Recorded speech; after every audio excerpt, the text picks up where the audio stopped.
Cinema కథ మలుపులు తిరిగినట్టే పూటకో మలుపు తిరుగుతుంది ఎమ్మెల్సీ దువ్వాడ శ్రీనివాస్ ఇంటిలోల్లి. ఓ దిక్కు దువ్వాడ, ఇంకో దిక్కు భార్య పిల్లలు, నడుమ ఇంకొక ఆమె. మీరు అన్యాయం చేసిర్రంటే మీరే అన్యాయం చేసిర్రని ఒకళ్ళ మీద ఒకళ్ళు ఆడిపోసుకుంటుర్రు. ఆఖరికి పంచాది కోర్టు దాకా పోయింది.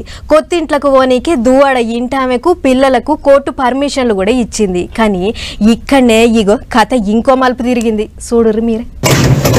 ఫస్ట్ వాళ్ళకి పంపించండి ఎస్ఐ గారు.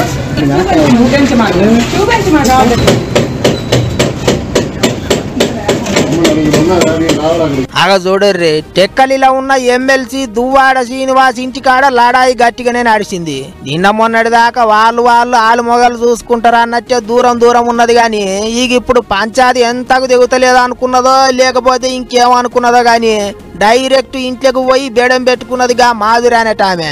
ఓ దిక్కు దువ్వాడ ఇంటి ఆమె రోజుల కమానం అక్కడనే నిరసన చేస్తున్నా ఇంట్లోకి రానియలేదు. గాని మాధురి రాగానే తలుపులు తీసిండ్రాట.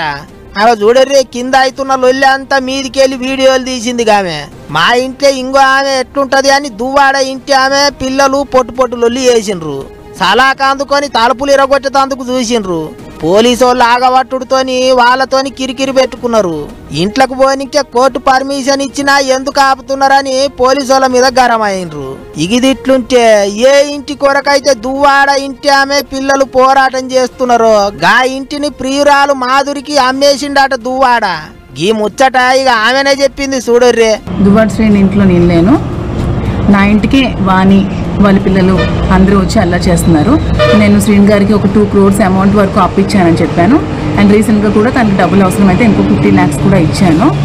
శ్రీని గారు ముందు కట్టిన ఇల్లు ఆక్యుపై చేసుకుంది, ఇప్పుడు ఈ ఇల్లు కూడా ఆక్యుపై చేసుకోవాలని మళ్ళీ చూస్తుంది. కాబట్టి నేను శ్రీని గారికి వెళ్ళి అడగడం జరిగింది.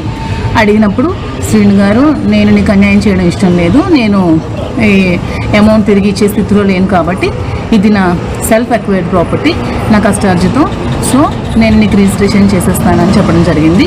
సో నేను లాయర్లకి వాళ్ళకి కూడా కనుక్కున్నాను, సెల్ఫ్ అక్వైర్డ్ ప్రాపర్టీ ఎవరెవరికైనా అమ్మొచ్చు అని చెప్పారు.